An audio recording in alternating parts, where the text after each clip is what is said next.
अस्सलाम वालेकुम स्टूडेंट्स, कैसे हैं आप? उम्मीद है खैरियत से होंगे। आज हम जिस टॉपिक के ऊपर बात करने जा रहे हैं वो आपके सामने है क्रिटिकल एप्रिसिएशन। और पोएम हमारे पास है मदर टू सन। आप बुक ले लेंगे, अपने पास बुक होगी आपके, तो आपको आसानी से समझ आ जाएगी कि क्रिटिकल एप्रिसिएशन इस पोएम की है क्या। क्रिटिकल एप्रिसिएशन में पॉइंट्स क्या होते हैं, हम पहले पॉइंट्स की बात कर लेते हैं कि कौन कौन से पॉइंट्स हैं जिनको हमने डिस्कस करना है। उसके बाद फिर अगली बात की तरफ हम आ जाएंगे। पॉइंट्स होते कौन कौन से हैं? सबसे पहले तो you must have clear idea about who is the speaker of the poem. Speaker कौन है? वो जो बीच में बात कर रहा होता है ना, कोई भी शख्स होता है। जैसे इस पोएम के अंदर मदर टू सन के अंदर मदर जो है वो स्पीकर है, वो क्योंकि वो सारी बात वो कर रही है। जैसे आपके पास ओज़िमेंडिस पोएम है, उसके अंदर 3 स्पीकर हैं। स्पीकर के बाद आपके पास आ जाता है मूड और tone of the poem. Mood होता है समटाइम्स सरकास्टिक होता है, कभी कभार सैड होता है, कभी कुछ किसी किस्म का मूड होता है, कभी किसी किस्म का मूड होता है। जैसे मेरा मूड अभी इस वजह से सख्त गुस्से वाला, या फिर मैं इस वक्त हैप्पी हूँ। ये डिफरेंट मूड होते हैं। इस तरह से उस पोएट का भी, उस पोएम का भी एक मूड होता है। इसके बाद आप उसके स्ट्रक्चर की बात करते हैं।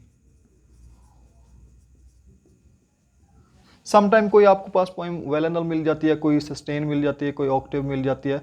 इस तरह से मुख्तलिफ पोएम्स जो है आपके सामने गुजर रही होती हैं कि कितनी लाइन्स की हैं ये वो। वैसे इसकी लाइन्स 20 लाइन्स हैं, लेकिन इसका कोई स्ट्रक्चर नहीं है, मतलब इसके अंदर कोई राइमिंग स्कीम या राइमिंग वर्ड्स नहीं आपको मिलेंगे। इस वजह से इस पोएम को फ्री वर्स कहते हैं। ये जो मदर टू सन है, मैं फ़िलहाल पॉइंट लिख रहा हूँ क्रिटिकल एप्रिसिएशन के जो पॉइंट्स हैं, इनका हमने पैराग्राफ बनाना है। ऐसा नहीं करना कि इस तरह से पॉइंट्स में आपने लिख लेना, नहीं paragraph, the speaker of this poem is फलां फलां फलां etcetera, the structure of this poem, मतलब फ्री वर्स है कुछ भी। इसके बाद हम अगली बात करते हैं कि स्ट्रक्चर के बाद हम आ जाते हैं फिगरेटिव लैंग्वेज।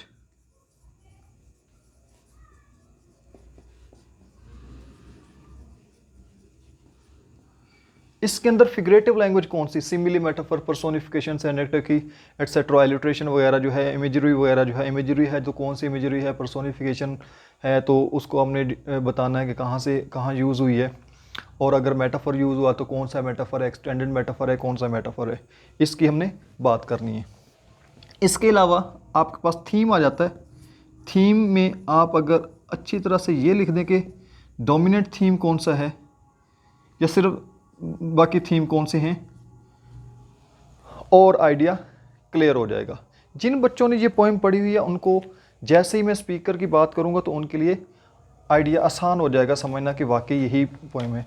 एक माँ है अपने बच्चों को थ्रू आउट बता रही है कि that you have to face lot many difficulty in your life. मतलब ऐसा नहीं है कि आप मतलब ज़िंदगी में ऐसे आसानी से, वो ये कहते हैं this life is not bed of roses, फूलों की कोई सेज नहीं है, it is bed of thorns, कांटों की सेज है। You have to face lot many problems, difficulties, sufferings, ठीक है। और suffering is redemptive, sufferings are redemptive. मसले मसाइल जो है वो आपके लिए निजात बख्श होते हैं। Speaker, who is the speaker of this poem? Mother. मैंने अभी कहा वो मदर सारी बातें करती चली जा रही है, शुरू से लेकर एंड तक आप देखेंगे कि वही बात कर रही है। मूड, इसका मूड जो है डायरेक्ट। अच्छा, वो बच्चे को ये नहीं कहती बेटा ओके ठीक है कोई मसला नहीं है, आप कुछ ना करें, कोई मसले मसाइल नहीं होते, ज़िंदगी गुजर जाती है, ऐसा नहीं। वो डायरेक्ट उसको बताती है कि भाई ऐसा नहीं है, ठीक है ना, life is full of problems, ठीक है, इसके अंदर प्रॉब्लम्स हैं and you have to tackle it. Happiness भी है, obviously life is mixture of happiness and sorrow, लेकिन वो कहते हैं आपको फेस करना है प्रॉब्लम्स को।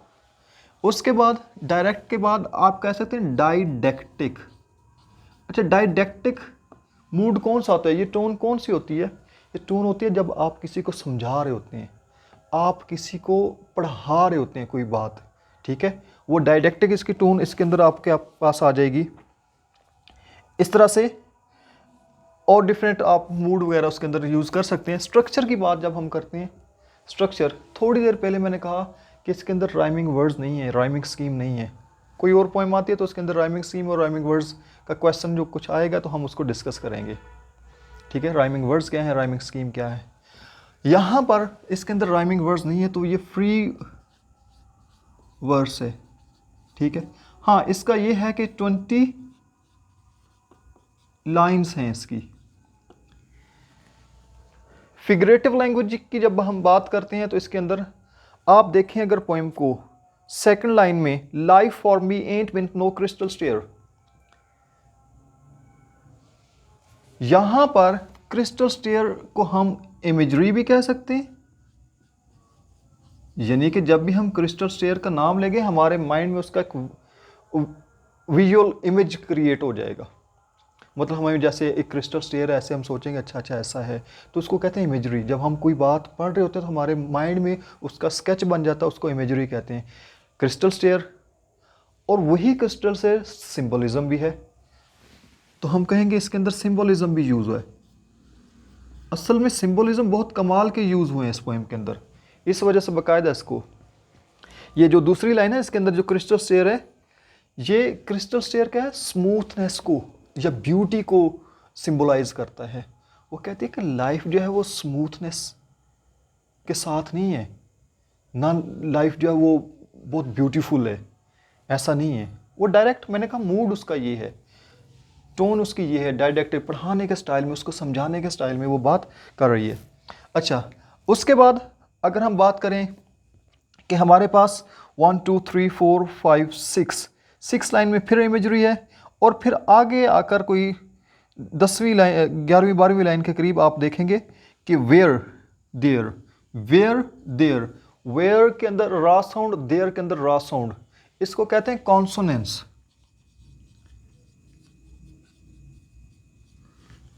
अगर उसके अंदर आपको वॉल साउंड नजर आए, वावल जिसको कहते हैं, वॉल साउंड नजर आए, तो आप कहिएगा कि ये आपके पास एजोनेंस है। जैसे कि अगली लाइन के अंदर सो boy don't, so do don't, इसके अंदर ओ साउंड आ रही है, तो इसको हम कहेंगे कि ये आपके पास एजोनेंस है। याद रखिए, मैं फिर बता दूं, क्रिटिकल एप्रिसिएशन में आपने इस तरह से पॉइंट नहीं लिख देने। ये तो मैं पॉइंट बता रहा हूं कि वो पॉइंट जो हमने डिस्कस किए थे यहाँ थे, वही पॉइंट निकालकर हम यहाँ लिख रहे हैं। इनका हमने पैराग्राफ बनाना शुरू से लेकर आखिर तक। अच्छा, उसके बाद आपके पास एक जो बहुत खूबसूरत चीज़ है वो है रेपिटिशन, इसके अंदर यूज़ हुई है। रेपिटिशन, रेपिटिशन क्या है, वो कहती है life for me ain't been no crystal stair, और आखिरी लाइन देखें, सेकंड लाइन को देखें, फिर लास्ट लाइन को देखें, and life for me ain't been no crystal stair. Again वो ये लाइन लिख रही है, वो लाइन को रिपीट कर रही है। ठीक है, तो ये कुछ एम्फेसिस के लिए भी यूज़ किया जाता है, या फिर कोई म्यूज़िकल रिदम के लिए भी ये रेपिटिशन जो है वो यूज़ की जाती है। यहाँ पर ये एम्फेसिस के लिए है, वो बार बार ये बात कर रही है कि आपकी जो लाइफ है वो आपके लिए ऐसा नहीं है कि वो क्रिस्टल स्टेयर है, चमचमाती सीढ़ी है और आपने स्टेप बाय स्टेप वहाँ चले जाना, ऐसा नहीं है। ठीक है ना, वो बीच में वो और भी स्प्लिंटर जो है वो उसका सिंबलिज्म भी यूज़ करते हैं कि स्प्लिंटर हैं, टैग्स हैं, कील हैं, इसके अंदर मेखें हैं, कुछ इस तरह के कोई लकड़ी के टुकड़े हैं, जब आप ऊपर से गुजरेंगे तो आपके पाँव को वो चुभेंगे। लाइफ, वो एक्सटेंडेड मेटाफर की जो बात की है उसने, ये रेपिटिशन मैंने कहा कह दिया था, और एक्सटेंडेड मेटाफर,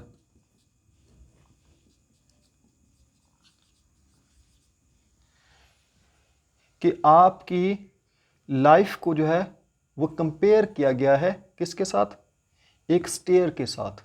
यानी कि शुरू से लेकर आखिर तक इस पोएम को मेटाफर एक्सटेंड होता हुआ एंड तक चला गया, उसको कहते हैं एक्सटेंडेड मेटाफर। ठीक है, उसने एक्सटेंडेड मेटाफर कौन सा यूज किया कि man's life is compared with stairs. ठीक है ना, तो उन सीढ़ियों के साथ, वो सीढ़ियों के ऊपर चढ़ते हुए जो मसाइल आते हैं, बीच में सम टाइम बंदा रुक जाता है, रुक गया तो फिर लाइफ वो वहाँ पर एंड हो जाती है। You have to move on, आगे बढ़ते जाना है। उसके बाद हम आ जाते हैं डोमिनेंट थीम के ऊपर। थीम इसका एक्चुअली क्या है, ठीक है, मैंने बातों से ही पता चल गया, हार्डशिप्स वगैरह है, प्रॉब्लम्स है, इस तरह से करेज वगैरह है, क्योंकि वो उसको माँ ये भी बताती है कि आपको हौसला नहीं हारना, आपको आगे बढ़ते चले जाना है। ठीक है, तो थीम में आपके पास हार्डशिप आ गया, होप आ गया, करेज आ गया, dignity of labour,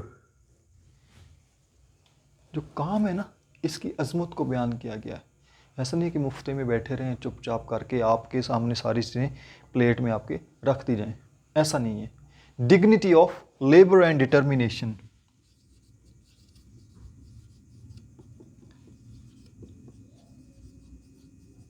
labour and determination, ये आपका इस पोएम की क्रिटिकल अप्रिसिएशन थी। हाँ, इसकी थीम के ऊपर बात आ जाए तो फिर हम वो भी कर लेंगे। आज तक के लिए इतना ही। चैनल को सब्सक्राइब कर लीजिएगा। अल्लाह हाफिज़।